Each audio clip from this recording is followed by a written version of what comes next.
প্রিয় শ্রোতা বন্ধু, ଦୈନିକ ରାଶିଫଳ କାର୍ଯ୍ୟକ୍ରମକୁ ଆପଣ ସମସ୍ତଙ୍କୁ ନିମନ୍ତ୍ରଣ। ଆମେ କାଲି এই କେଇଦିନ ହେଲା ଆଲୋଚନା କରୁଛେ ଜ୍ୟୋତିଷ ସମ୍ରାଟ ବରାହମିହିରଙ୍କ ଉପରେ। ବହୁ ଠିକ୍ ହେଇଗଲା।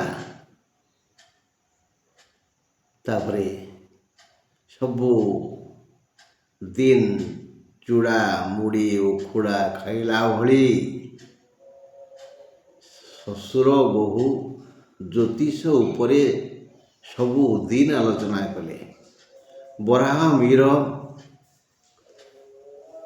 ବହୁ ସାଙ୍ଗରେ ଏଇ କଥୋପକଥନ କରୁ କରୁ ଅନେକ କଥା ଶିଖିଗଲେ। ଆମ ମନରେ ଥାଏ ଆମେ ଜ୍ଞାନୀ, କିନ୍ତୁ ବେଳେବେଳେ ସୂର୍ଯ୍ୟଙ୍କ କିରଣ ଯେଉଁ ଅନ୍ଧକାରକୁ ଦୂର କରିପାରେନି, ଟର୍ଚ୍ଚ ଲାଇଟ୍ ବା ଦୀପ ସେ ସ୍ଥାନକୁ ଆଲୋକିତ କରେ। ଯେମିତି ଆମ ଘର ଖଟ ତଳେ ଛୁଞ୍ଚିଟିଏ ପଡ଼ିଛି, ସେଠି କ'ଣ ସୂର୍ଯ୍ୟ ଆସିବେ?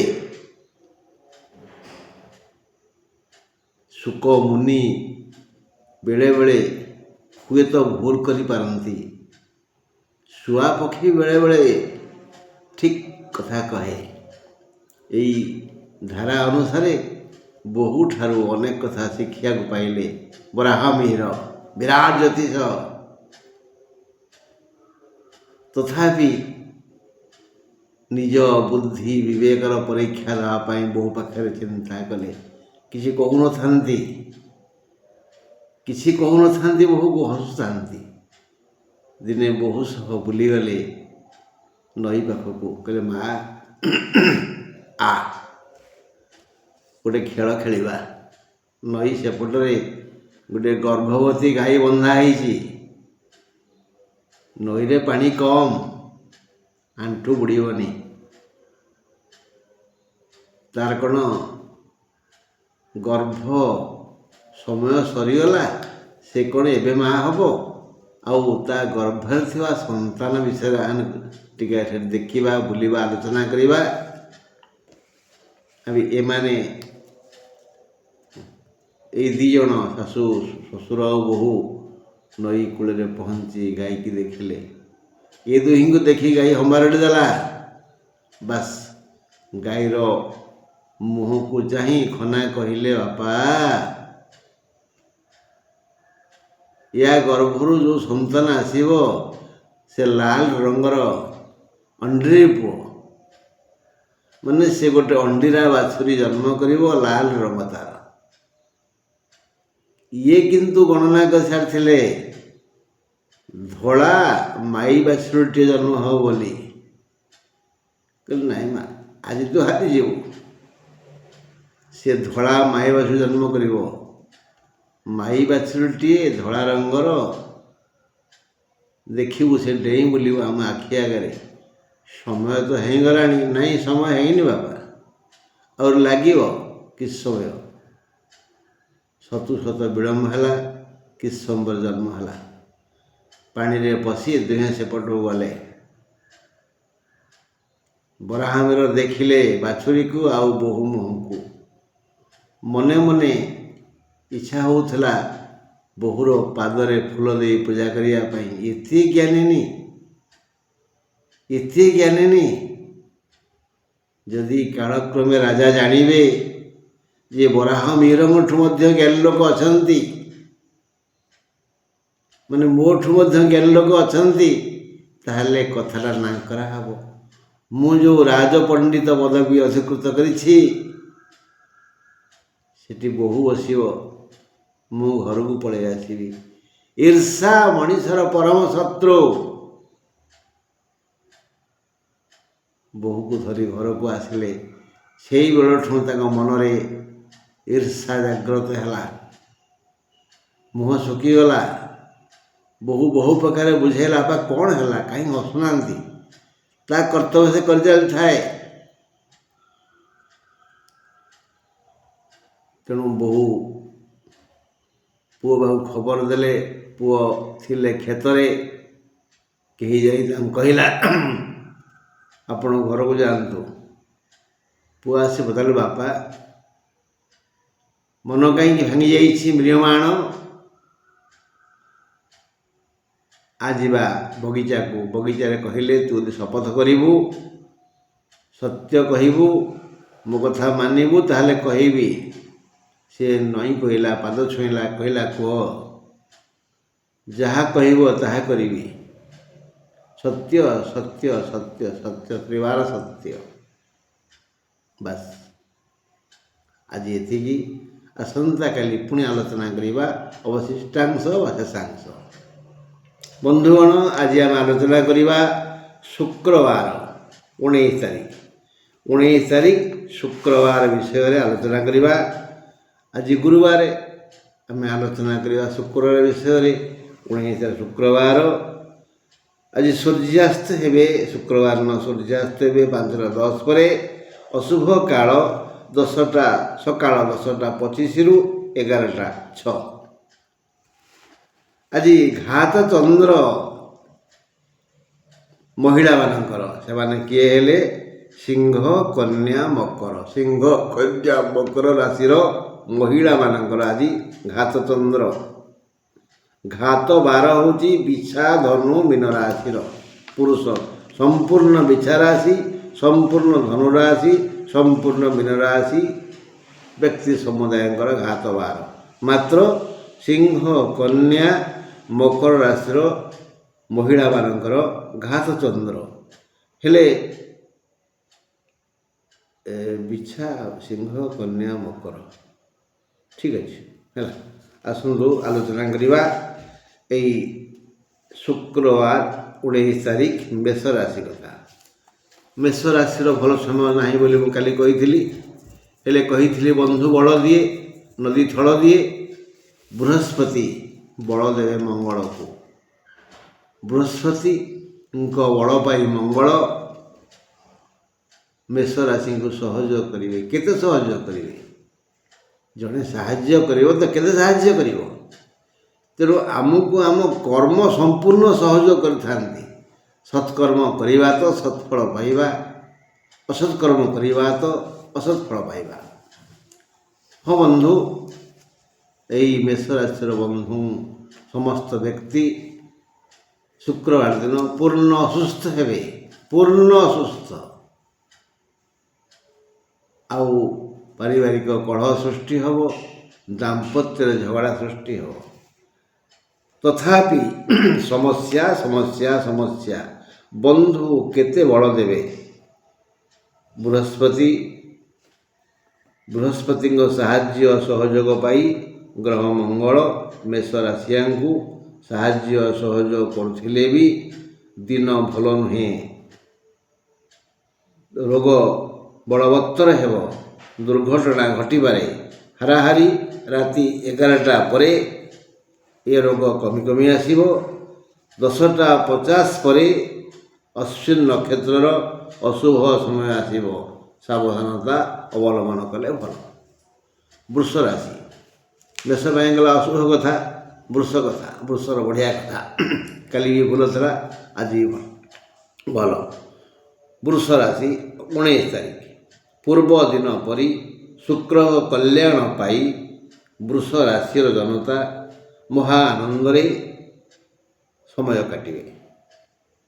ମନ ଲାଖି ଧନ ଓ ଲୌକିକ ସୁଖ ଅବଶ୍ୟ ମିଳିବ। ସବୁ ବର୍ଗର, ସବୁ ବୃତ୍ତିର ଲୋକେ ମନାନୁସାରେ, କର୍ମାନୁସାରେ, ବିଦ୍ୟା, ବୁଦ୍ଧି, ବିବେକ ଅନୁସାରେ ରୋଜଗାର କରିବେ ଓ ଆର୍ଥିକ ସମସ୍ୟା ଦୂର ହେବ। ଦାହିକ ସମସ୍ୟା ନାହିଁ, ପାରିବାରିକ ସମସ୍ୟା ଆସିବନି। ବୃଷର ସବୁ ଦିଗରୁ ଭଲ। ଦେହ ଦୁଃଖ ନାହିଁ, ଆର୍ଥିକ ଦୁଃଖ ନାହିଁ, ପାରିବାରିକ ଦୁଃଖ ନାହିଁ। ସବୁ ଦିଗରୁ ଶୁକ୍ରଙ୍କ ସହଯୋଗ ପାଇ ବୃଷ ରାଶିର ଲୋକେ ମହା ଆନନ୍ଦରେ ସମୟ ଅତିବାହିତ କରିବେ। ମିଥୁନ 19 ତାରିଖ ଧାର ଉଧାର ଭଳି ଋଣ ସଂକ୍ରାନ୍ତୀୟ ସମସ୍ୟାର ସମାଧାନ ହେବ। ଯେଉଁ ଅଭାବରେ ବ୍ୟକ୍ତି ଥାଏ, ସାହି ପଡ଼ିଶାଙ୍କୁ ମାଗିଥାଏ, ବ୍ୟାଙ୍କରୁ କରଜ କରିଥାଏ, ସେମିତି ଧାର ଉଧାର ଋଣ ଭଳି ସମସ୍ୟାର ଆଜି ସମାଧାନ ହେବ। କେମିତି ହେବ? ଅର୍ଥ ଆସିଲେ ସିନା ହେବ। ତେବେ ଆମେ କ'ଣ ଜାଣିଲେ ଆଜି ମିଥୁନର ଅର୍ଥାଗମ ହେବ? ଧାର ଉଦ୍ଧାର ଭଳି ଋଣ ସଂକ୍ରାନ୍ତୀୟ ସମସ୍ୟାର ସମାଧାନ ହେବ। ମାତ୍ର ପରିବେଶ ଟିକିଏ ଅସୁସ୍ଥ ରହିବ। ଆର୍ଥିକ ଆୟ ଭଲ ହେବ, ଦେହ ଠିକ୍ ରହିବ। କିନ୍ତୁ ଯେଉଁ ପରିବେଶରେ ମିଥୁନ ରାଶିମାନେ ଆଜି ଚଳାଚଳ କରିବେ, ବୁଲାବୁଲି କରିବେ, ବସାବସି କରିବେ, କର୍ତ୍ତବ୍ୟ କରିବେ, ସେହି ପରିବେଶ ତାଙ୍କୁ ଭଲ ଲାଗିବନି। ପରିବେଶରେ ଚଳାଚଳ କରୁଥିବା ବ୍ୟକ୍ତି ସମୁଦାୟଙ୍କ ବ୍ୟବହାର ତାଙ୍କୁ ଟିକିଏ ଦୁଃଖ ଦେବ, ନହେଲେ ଅନ୍ୟାନ୍ୟ ଦୁଃଖ କିଛି ନାହିଁ। କର୍କଟ ରାଶି 19 ତାରିଖ ଶୁକ୍ରବାର। ଯେଣୁ ଦେହ ପାହା ଭଲ ରହିବ, ପ୍ରିୟ ପରିଜନ ବୋଲ ମାନିବେ, ଗୁରୁଜନଙ୍କର କଲ୍ୟାଣ ଅଛି, ସାଙ୍ଗ ସଙ୍ଗାତ ସାଥୀ ଏମାନେ ପ୍ରେମପୂର୍ଣ୍ଣ ବ୍ୟବହାର କରିବେ, ଆୟ ଭଲ ହେବ, ପୁଣି ବନ୍ଧୁ ସହଯୋଗ ମିଳିବ। ତେଣୁ ବୃତ୍ତି ବ୍ୟବସାୟ ସେବାରୁ ଆଜି ଯାହା ଲାଭ ହେବ ତାହା ମନ ଖୁସି କରିବ। କ'ଣ ଜାଣିଲେ?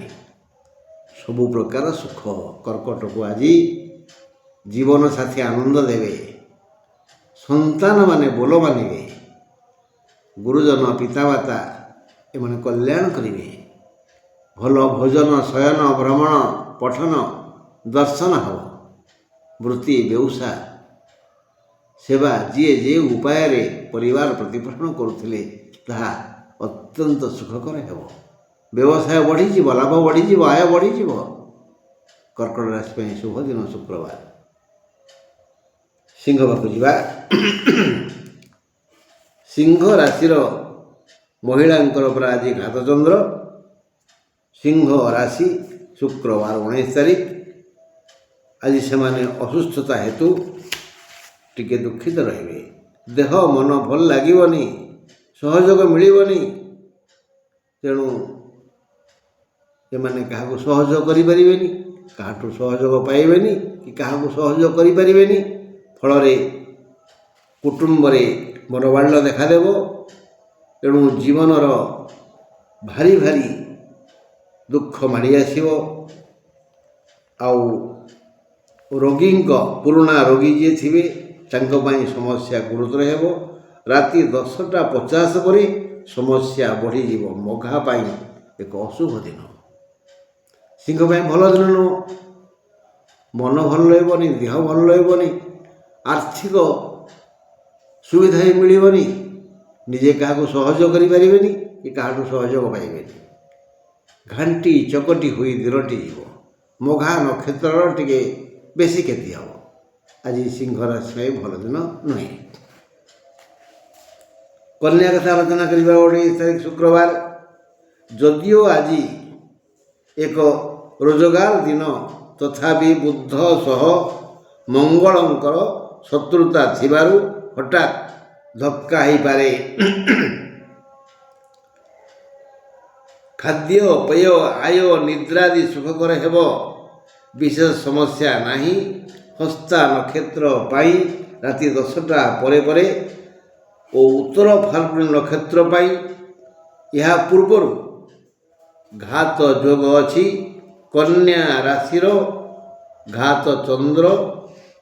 ତେଣୁ ମହିଳାମାନେ ଟିକେ ହୁସିଆର ରହିବା ଉଚିତ। କନ୍ୟା ରାଶି ପାଇଁ ଆଜି ବୃଥା ବ୍ୟୟ ହେବ। ବୃଥା ବ୍ୟୟ ବୋଝ ଭଳି ମାଡ଼ି ବସିବ। ଆଜି ଗୋଟେ ମିଶ୍ରିତ ଦିନ। ଯେହେତୁ ଘାତ ପ୍ରତିଘାତ ଦେଇ ଯିବାକୁ ପଡ଼ିବ, ରକ୍ତପାତ ହେଇପାରେ, ଧକ୍କା ହେଇପାରେ, ଟିକେ ହୁସିଆର ଚଳିବା। ମହିଳାମାନେ ଯେଉଁ ଅସ୍ତ୍ରଶସ୍ତ୍ର ଧରି ତାଙ୍କର ଜୀବନଯାତ୍ରା ଆରମ୍ଭ କରନ୍ତି, ପନିକି ଛୁରୀ ବ୍ଲେଡ଼ ପ୍ରଭୃତି, ତା'ର ବ୍ୟବହାର ଟିକେ ହୁସିଆର କଲେ ଭଲ, ନହେଲେ ହାତ ଗୋଡ଼ କଟି ଯାଇପାରେ, ସାବଧାନ। ତୁଳା ରାଶି 19 ଶୁକ୍ରବାର। ମାନସିକ ଅଶାନ୍ତି ଭିତରେ ରହି ଏ ରାଶିର ଲୋକେ ସ୍ୱସ୍ୱାସ୍ଥ୍ୟ ଚିନ୍ତା କରିବେ। ତାଙ୍କର ସବୁଆଡ଼ୁ ଖରାପ, ତଥାପି ତା ଭିତରେ ସେ ନିଜ ଦେହର ଯତ୍ନ ନେବେ। ତୁଳାରାଶି ଲୋକମାନେ ଅନ୍ୟ ଚିନ୍ତା କରିବେନି, ନିଜ ଶରୀର ଚିନ୍ତା କରିବେ। ଦର୍ପଣରେ ବାରମ୍ବାର ମୁହଁ ଦେଖିବେ, ଦେହ ହାତରେ ତେଲ ମାଲିସ କରିବେ, ନିଜକୁ ସଜେଇବେ, ସ୍ୱାସ୍ଥ୍ୟ ଯତ୍ନ ନେବେ। ମାନସିକ ଅଶାନ୍ତି ଭିତରେ ରହିବି ଏ ରାଶିର ଲୋକେ ଆଜି ସ୍ୱସ୍ୱାସ୍ଥ୍ୟ ଚିନ୍ତା କରି ସଫଳ ହେବେ। ଧନାଗମ ହେଲେ ବି ସେତେ ଶାନ୍ତି ପାଇବେନି। ମାନସିକ ବ୍ୟାକୁଳତା ଭିତରେ ସମୟ କଟିବ। ଜଣେ କିଛି ମହା ଅପରାଧ କରିଛି, ଏହି ଅପରାଧକୁ ଚିନ୍ତା କରି ଯେମିତି ମନ ବ୍ୟାକୁଳ ହୁଏ, ସେଇଭଳି ତୁଳାରାଶି ଲୋକଙ୍କର ମନ ବ୍ୟାକୁଳ ହେବ। ଖାଦ୍ୟପେୟ ରୁଚିକର ହେବନି। କର୍ମ ପ୍ରତି ନିରାଗ୍ରହ ସୃଷ୍ଟି ହେବ। ବନ୍ଧୁ ମହଲରୁ ନିନ୍ଦା ଶୁଣିବେ। କର୍ମ କ୍ଷେତ୍ରରେ ସମସ୍ତେ ବିରକ୍ତ ପ୍ରକାଶ କରିବେ। କର୍ମଜୀବୀ ବ୍ୟକ୍ତି ସମୁଦାୟଙ୍କ ଜୀବନରେ ଆଜି ଏକ ବାଧା ବନ୍ଧନ ଭୟ ସୃଷ୍ଟି ହେବ। ମାନେ ମୋଟାମୋଟି ହେବ ତୁଳାରାଶି ଭଲ ନାହିଁ। ତୁଳାରାଶି ଲୋକମାନେ କେବଳ ଆଜି ସ୍ୱାସ୍ଥ୍ୟ ଚିନ୍ତା କରିବେ, ଅନ୍ୟ ଚିନ୍ତା କିଛି ନାହିଁ। ବିଛା ରାଶି 19 ତାରିଖ, ଜ୍ୟେଷ୍ଠା ନକ୍ଷତ୍ରଧାରୀ ବିଛା ରାଶି ମାନଙ୍କର ଆଜି ମହା ଆନନ୍ଦପ୍ରଦ ଦିନ। ବିଶାଖା ଓ ଅନୁରାଧାକୁ ସୁଖ ମିଳିବ, ଏମାନେ ଆନନ୍ଦିତ ହେବେ। କିନ୍ତୁ ଜ୍ୟେଷ୍ଠା ଭଳି ସେମାନେ ସବୁ ସୁଖ ପାଇପାରିବେନି। ସମସ୍ତେ ପ୍ରାୟ ସୁସ୍ଥ ରହିବେ। ଆୟ ରୋଜଗାର ଭଲ ହେବ, ତଥାପି ସାବଧାନ। ଆଜି ଶୁକ୍ରବାର ହେତୁ ସୁଖରେ ବାଧା ଆସିବ, ବୃଥା ବ୍ୟୟ ହେବ, କେଉଁଠି ବାଡ଼େଇ ପିଟି ହୋଇ ରକ୍ତ ଯାଇପାରେ। ସବୁ ଦିଗରୁ ଭଲ। ବାରଟା ବା ଶୁକ୍ରବାର, ଶୁକ୍ରଙ୍କର ମଙ୍ଗଳଙ୍କର ପଡ଼େନି, ତେଣୁ ସେ ଟିକେ କେଉଁଠି କିଛି କ୍ଷତି କରିବେ। ଟିକେ ହୁସିଆର ହେଇଗଲେ ଭଲ। ଆଉ କ'ଣ? ଧନୁ କଥା ବୁଝିବା। ଶୁକ୍ରବାର 19 ତାରିଖ, ଧନୁ ରାଶିର ଆଜି ଘାତ ବାର। ଶୁକ୍ରବାର ହେତୁ ମନ ଭଲ ରହିବନି। ଆଜି ବ୍ୟବହାର ବଢ଼ିଯିବ। ଈର୍ଷାଳୁ ବ୍ୟକ୍ତି ଯିଏ ପାଖେ ପାଖେ ଥିବେ ସେ ଝଗଡ଼ା କରିବେ। ଦେହ ମୁଣ୍ଡ ଅସୁସ୍ଥ ହେବ। ଖାଦ୍ୟପେୟ ରୁଚିକର ହେବନି। ପୁରୁଣା ରୋଗୀ ଥିଲେ ଟିକିଏ ସାବଧାନତା ଅବଲମ୍ବନ କରିବା। ପୁରୁଣା ରୋଗ ଥିଲେ ବେଶୀ ବଡ଼ ଅଧିକ ପୀଡ଼ା ଦେବ। ରାତି 11ଟା ପରେ ଧନୁର ଅଶୁଭ ସମୟ ଆସି ଅଧିକ ପୀଡ଼ା ଦେବ। ଯଦି ପୁରୁଣା ରୋଗୀ ଧନୁରାଶି, ରାତି 11ଟା ପରେ ଶୀତ ରାତି ଭାରି କଷ୍ଟ ହେବ। ଏଣୁ ସାବଧାନ। ମକର 19 ତାରିଖ, ଶୁକ୍ରବାର, ମକର ରାଶି। ମକର ରାଶିର ଘାତ ଚନ୍ଦ୍ର। ଏତିକି ଅସୁବିଧା, ଘାତ ପ୍ରତିଘାତ ହେତୁ ରକ୍ତପାତ ଭୟ ଅଛି। କାରଣ ଆଜି ବିଛା ଚନ୍ଦ୍ର ମଙ୍ଗଳ ସହ ଶନିଙ୍କର ମନ୍ଦ ସମ୍ପର୍କ ସର୍ବଦା ରହିଆସିଛି। ଏଣୁ ଆଜି ମଙ୍ଗଳ ହିଁ କ୍ଷତି କରିବେ। ମକର ରାଶିର ଆଜି ସବୁ ବର୍ଗର ସମସ୍ତ ବୃତ୍ତିର ସର୍ବାଙ୍ଗୀନ ଉନ୍ନତି ହେବ। ବୁଦ୍ଧି ବିବେକ କୌଶଳର ଠିକ୍ ବିନିଯୋଗ କରିପାରିଲେ ବଢ଼ିଆ ଲାଭ ହେବ। ବୁଦ୍ଧିର ଚତୁରତା ପାଇଁ ମକର ରାଶି ଲୋକମାନେ ଆଜି ପ୍ରଶଂସିତ ହେବେ। ଶାରୀରିକ, ମାନସିକ, ଆର୍ଥିକ, ଲୌକିକ ଓ ପାରିବାରିକ ସୁଖ ପାଇବେ। ସବୁ ଦିଗରୁ ଭଲ। ହେଲେ ରକ୍ତପାତ ଯୋଗ ଅଛି। କେଉଁଠି କେମିତି ବାଡ଼େଇ ପିଟି ହେଇଯିବ ବା କଟିଯିବ ବା ଗୋଡ଼ି କଣ୍ଟା ପାଦରେ ଫୁଟିଯିବ, ରକ୍ତପାତ ଅଛି। ନହେଲେ ଆଉ ସବୁ ଭଲ ମକର ରାଶି ପାଇଁ। ଗୋଟେ ବ୍ୟକ୍ତି ପାଇଁ ଯେଉଁ ଯେଉଁ ସୁଖ ଦରକାର, ଯେଉଁ ଯେଉଁ ସୁଖ ପାଇଲେ ବ୍ୟକ୍ତି ଆହ୍ଲାଦିତ ପ୍ରଫୁଲ୍ଲିତ ହେବ, ମକର ରାଶି ପାଇଁ ଆଜି ଶୁକ୍ରବାର ସେଇ ସୁଖ ମିଳିବ। କୁମ୍ଭ କଥା 19 ଶୁକ୍ରବାର, ରାଶ୍ୟାଧିପ ଶନି ଓ 12ର ମାଲିକ ଶୁକ୍ର, ଯେଣୁ ମିତ୍ର ଏଣୁ ଦୁଇ ବନ୍ଧୁଙ୍କର ମନ୍ତ୍ରଣା ଜନିତ ସୁଖ ଆଜି କୁମ୍ଭ ରାଶିର ଜନତା ପାଇବେ। କର୍ମ ପ୍ରତି ସଜାଗ ରହିବେ। ଯିଏ କର୍ମଠ ସିଏ ହିଁ ଆଜି ଅଧିକ ଲାଭ କରିବ, ଅଧିକ ସଫଳ ହେବ, ଅଧିକ ଆୟ କରିବ। ଏ ଆୟ ଓ ଲାଭ ଏ ଦୁଇଟି ଆଜି କୁମ୍ଭ ରାଶିକୁ ଖୁସି କରାଇବେ। କର୍ମ କ୍ଷେତ୍ରରୁ ଧନ ଯଶ ସମ୍ମାନ ପାଇ କୁମ୍ଭ ରାଶିର ଲୋକେ ଏକ ଅତ୍ୟନ୍ତ ପ୍ରଫୁଲ୍ଲିତ ହେବେ। ସ୍ୱାସ୍ଥ୍ୟଗତ ସମସ୍ୟା ନାହିଁ, ଅନ୍ୟାନ୍ୟ ସବୁ ଭଲ। ଆଜି କୁମ୍ଭ ରାଶିର ବଢ଼ିଆ ଦିନ, ଠିକ୍ ବୃଷ ରାଶି ପରି। ମୀନ ରାଶି କଥା 19 ତାରିଖ ଶେଷ ରାଶି। ଆଜି ମୀନ ରାଶିର ଭଲ ଦିନ ନାହିଁ, ଅଶୁଭ ଦିନ। ହେଲେ ଅଶୁଭ ଦିନ ହେଲେ ବି ଶୁଭ ହେବ। ଏଇଟା ଗୋଟେ ବଢ଼ିଆ କଥା। ଅନ୍ଧାରରେ ଅନ୍ଧ ବୁଲୁଥିଲା, ତଥାପି ସେ କିଛି କାମ କରୁଥିଲା। କାହିଁକି? ତାର ତ ଅନ୍ଧାର ସବୁବେଳେ। ଆମେ ସିନା କହୁଛେ ସେ ଅନ୍ଧାରରେ ବୁଲୁଛି। ଆରେ ଅନ୍ଧ ପାଇଁ ଅନ୍ଧାର କ'ଣ ଆଲୋକ କ'ଣ? ସେଇଭଳି ଏକ ଦୁର୍ଯୋଗ ଭିତରେ ସୁଯୋଗ। ଯେମିତି ଗନ୍ଧିଆ ଘୂର୍ଣ୍ଣ୍ୟ ପଙ୍କ ଭିତରୁ ପଦ୍ମ ବିକଶିତ ହୁଏ, ଆଜି ଅଶୁଭ ଭିତରେ ବି ମୀନ ରାଶି ଶୁଭ ପାଇବେ। ମୀନର ଅଶୁଭ ଦିନ ହେଲେ ବି ଶୁଭ ହେବ। ଅସମ୍ମାନିତ ହେବାର ଯୋଗ ଅଛି, ତଥାପି ସମ୍ମାନର ସହ ବଞ୍ଚିବେ। ଆପ୍ରାଣ ଉଦ୍ୟମ କରିବେ। ହାରିବାର ସମୟ ଅଛି, କିନ୍ତୁ ଜିତିକରି ଆସିବେ। ବିଫଳ ହେବାର ସମୟ ଗ୍ରହମାନେ ସୃଷ୍ଟି କରିବେ, କିନ୍ତୁ ସେ ସଫଳ ହେବେ। କାରଣ ରାଶ୍ୟାଧିପ ବୃହସ୍ପତି ଓ ଚନ୍ଦ୍ରାଧୀନ ମଙ୍ଗଳ, ମାନେ ଚନ୍ଦ୍ର ମଙ୍ଗଳ ବୃହସ୍ପତି, ଏ ତିନି ଜଣଙ୍କର ମନ୍ତ୍ରଣା ଆଜି ଚକ୍ରବ୍ୟୂହ ଭାଙ୍ଗିବ। ବିଧାତାଙ୍କର ସବୁ ଖେଳ ଆଜି ପଣ୍ଡ ହୋଇଯିବ। ଏ ରାଶିକୁ ଆଜି ମନ ପ୍ରାଣ ଦେଇ ଭଲ ପାଇବେ ଚନ୍ଦ୍ର ମଙ୍ଗଳ ବୃହସ୍ପତି। ତେଣୁ ବିଧାତା ଯେଉଁ ଯୋଜନା କରିଛନ୍ତି, ମୀନ ରାଶି ଆଜି ହଇରାଣ ହରକତ ହେବ। ଇଏ ତିନି ଗ୍ରହ ବିଧାତାଙ୍କ ସମ୍ମୁଖରେ ରହି ପ୍ରତିବାଦ କରିବେ। ଏଣୁ ତାଙ୍କର ମାନେ ମୀନ ରାଶିଆଙ୍କର ଆଜି ପ୍ରୀତି ବୃଦ୍ଧି ହେବ। ଅନ୍ୟମାନେ ତାକୁ ଆଦର ସ୍ନେହ ପ୍ରେମ ଦେବେ। ବନ୍ଧୁ, ଇଏ ଗଲା ଦୈନିକ ରାଶିଫଳ କଥା। ପୁଅ ସାଙ୍ଗରେ ବାପାଙ୍କର କଥାବାର୍ତ୍ତା ହେଲା। କହିଲେ, ଧନ ମୋର ଦରକାର ବୋହୂର ଜିଭ। ତେଣୁ ବରାହ ମିହିରଙ୍କର ପୁଅ ସ୍ତ୍ରୀ ପାଖକୁ ଆସିଲେ, ଚଙ୍ଗେଲ କଲେ, ଆଦର କଲେ, ପ୍ରେମ କଲେ। ସେ ତ ବିଜ୍ଞାନୀ ନା, ସେ କ'ଣ ଜାଣିପାରିବେନି? କହିଲେ, ହେ ପ୍ରାଣନାଥ, କ'ଣ କିଛି ଯୋଜନା ଅଛି ନା? ତମେ ଯେଉଁ ସମୟରେ ମୋତେ ଆଲିଙ୍ଗନ କଲ, ମଧୁର ବ୍ୟବହାର କଲ, ସେ ସମୟ କହୁଛି ଆଜି ମୋର କ୍ଷତି ହେବ। କୁହ, କେଉଁ ଉଦ୍ଦେଶ୍ୟରେ ଆସିଛ? ନା ତମେ ସତ୍ୟ କୁହ, ମୋ କଥା ରଖିବ ତ? ବାପା ଏହା ଚାହୁଁଛନ୍ତି। ମୁଁ ସତ୍ୟ ଶପଥ କରିଛି ଯେ ତମ ଜିଭ କଟା ହେବ।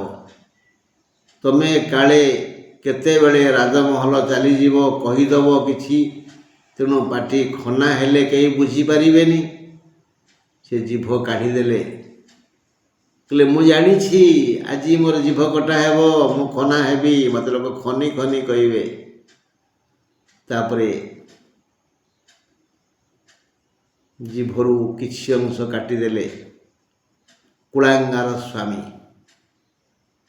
ଘୋଡ଼ା ମହାସ୍ୱାମୀ, ଅଯୋଗ୍ୟ ସ୍ୱାମୀ, କେତେ ଜ୍ଞାନୀନି ସେ, ଜ୍ଞାନର ମହତ୍ତ୍ୱ ବୁଝିଲାନି। ପୁତ୍ର ପିତାଙ୍କୁ ସନ୍ତୁଷ୍ଟ କରିବା ପାଇଁ କଟା ସରିଲା ପରେ କେମିତି ସେ ଜିଭ ଶୁଖିବ ସେ ବ୍ୟବସ୍ଥା କରାହେଲା। ସେଇ ଖଣ୍ଡିଆ ଜିଭକୁ ଏକ ଜାଗାରେ ରଖି, ପାତ୍ରରେ ରଖି ବରାହମିର ଯାଇ ପୁତ୍ର ଯାଇ ସ୍ୱାମୀ ଯାଇ ବାହାରେ କାନ୍ଦୁଛନ୍ତି, ଭେଁ ଭେଁ କାନ୍ଦୁଛନ୍ତି। କ'ଣ କଲି ମୁଁ? ମୋ ଗୁଣବତୀ ସ୍ତ୍ରୀର ମୁଁ ଆଜି ଅମଙ୍ଗଳ କଲି। ଆଜି ମୋର ଆତ୍ମହତ୍ୟା କରିବା ଉଚିତ। ରକ୍ତ ଧାର ବହି ଆସୁଛି ଜିଭରୁ, ପାଟି ଭିତରେ ତୁଳା ଭର୍ତ୍ତି କରି ଖନାଇ ଜ୍ୟୋତିଷ ଶ୍ରେଷ୍ଠ ଖନା ଯାଇ ସ୍ୱାମୀଙ୍କୁ କହିଲେ, କିଛି ହାତ ହଲେଇଲେ ନାହିଁ, କିଛି ନାହିଁ। ଯୋଗ ଆଜି ମୋର ଥିଲା, ଆଜି ମୋର ଏ ଯୋଗ ଥିଲା, ମୁଁ ଜାଣିଥିଲି। ବ୍ୟସ୍ତ ନାହିଁ କିଛି। ଲେଖିକି ଦେଖାଇ ଦେଲେ। ତାପରେ କିଛି ଦିନ ଲାଗିଲା ଜିଭ ଶୁଖିବା ପାଇଁ। ତାପରେ ସିଏ ଆଉ କିଛି କହିପାରିଲେନି, କିଛି ଭଲ ଉଚ୍ଚାରଣ କରିପାରିଲେନି। ତେଣୁ ସେ ଖାଲି ଲେଖି ଚାଲିଲେ। ଆଉ ସେ ଲେଖାକୁ ନେଇ ଲେଖା ହେଲା ବହି ଖନା ବଚନ। ତେଣୁ ସେଇଦିନ ଠାରୁ ବରାହମିହିରଙ୍କର ଶ୍ରୀ କମିଗଲା, ତେଜ କମିଗଲା। ସିଏ ମହାପାପୀ ବୋଲି ନିଜକୁ ଧିକ୍କାର କଲେ। ଈର୍ଷାର ବଶୀଭୂତ ହେଇ ମୁଁ କ'ଣ କଲି? ମୋତେ ବିଧାତା ଦେଇଥିବା ଧନକୁ ମୁଁ ଗୋଇଠା ମାରିଲି। ଧିକ୍କାର ମୋତେ। ଈର୍ଷା ମଣିଷର ପରମ ଶତ୍ରୁ। ବନ୍ଧୁ, ତମେ ଈର୍ଷାଳୁ ହେଲେ ତମର ବି ଏମିତି କ୍ଷତି ହେବ। ଈର୍ଷା ଛାଡ଼। ଈର୍ଷା, ହିଂସା, କପଟ, ମିଥ୍ୟା ଠାରୁ ଦୂରେଇ ରୁହ, ମଙ୍ଗଳ ହେବ। ବନ୍ଧୁ, ଆଜି ପାଇଁ ଏତିକି। ଈଶ୍ୱର ଚାହିଁଲେ ଆସନ୍ତାକାଲି ପୁଣି ଆମେ ଦୈନିକ ରାଶିଫଳ ବିଷୟରେ ଆଲୋଚନା କରିବା। ରହିଲି, ନମସ୍କାର।